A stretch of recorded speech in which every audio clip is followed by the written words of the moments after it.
So it was official. Earlier this week, we saw the Montreal Canadiens, the Minnesota Wild, and the New York Islanders lock up their KHL prospects to entry-level contracts. We'll be taking a look at all the details and who signed in this video. If you like what we're doing here at Goal Line Hockey and want to see the latest news around the NHL, make sure to give this video a thumbs up and a subscribe down below. Let's take a look at some of these KHL signings into the NHL.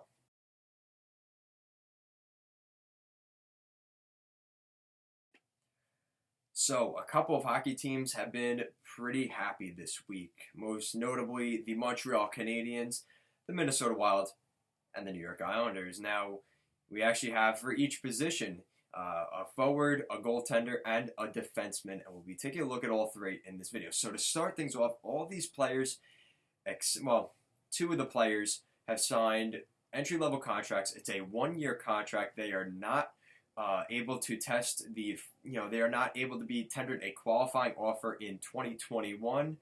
Those players are Kirill Kaprizov and Ilya. He signed a 3-year contract, so 22. He did burn a year off of this contract, just like the other two in Sorokin and Kaprizov.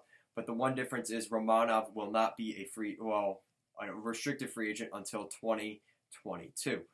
So we're going to start things off looking up in Montreal as the Montreal Canadiens bring in Russian defenseman Alexander Romanov. Now, this is no shock. We've heard over the past couple of months.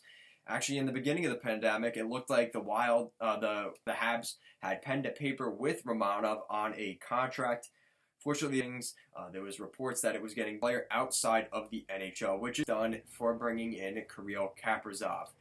And now the goaltender on the list for the New York Islanders. Now, if you check out one of my videos, I made a video about a month ago, maybe a little bit less than that, talking about Sorokin and the saga that the Islanders have had to go through, trying to bring Ilya Sorokin here to the States. And it's been quite an interesting tale. The Islanders were finally able to pick up Ilya Sorokin and bring him over to the NHL. Now, obviously, the goaltending situation was setting up for this because we saw the Islanders let go of fan favorite Robin Lehner in free agency to bring in Semyon Varlamov, who you may realize is actually Russian as well. He is friends with Ilya Sorokin, so they have a little bit of a friendship there. The fact that Thomas Greiss's contract is ending this season, it just seems like a perfect storm for the Islanders to bring in Ilya Sorokin.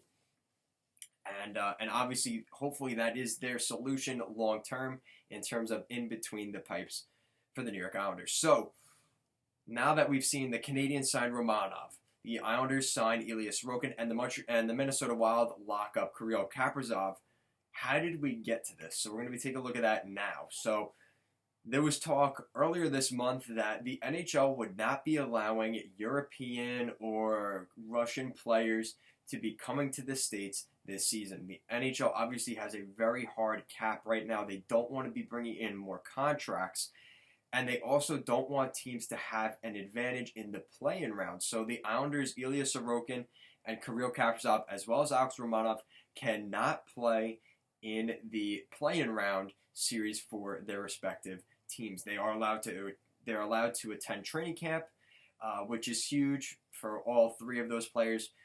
And the interesting thing here is we may see Kirill Kaprizov and Ilya Sorokin play in the fall for their KHL clubs. Now, how does that work? How would that be? Well, they play training camp now.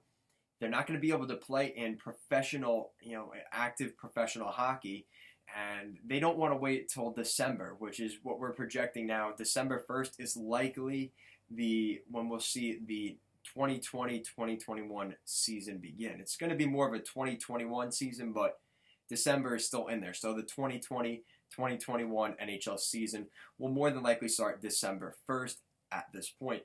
So that would be almost a year for Kirill Kaprizov and Ilya Sorokin to go without playing in any NHL action or professional sort of hockey. So the NHL may be allowing them in the fall to play for their respective teams there in the KHL, and once the NHL begins once again, they can come back to North America and start the season with their respective club. Now that's how things look right now, but that wasn't always the case because the NHL, like I said, it didn't look like the NHL had some things they had to work through, some hoops that they had to go through to try and get this done because they realized that these NHL teams, have to give these players certainty because these players are looking at where am I going to be in the fall, where am I going to be next year.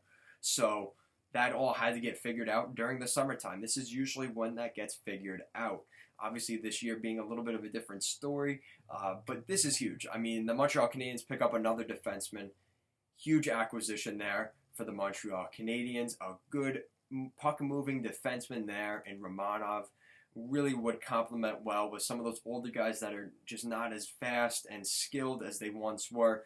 Romanov is definitely a nice little bit of a lightning in a bottle there for the Habs blue line.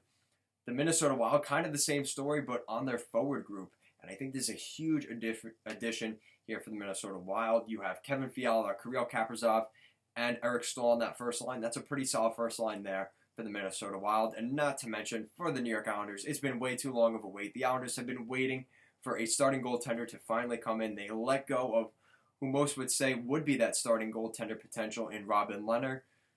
It seems like it's going to pay off, though, because they are bringing in Ilya Sorokin for next year. So let me know in the comment section down below.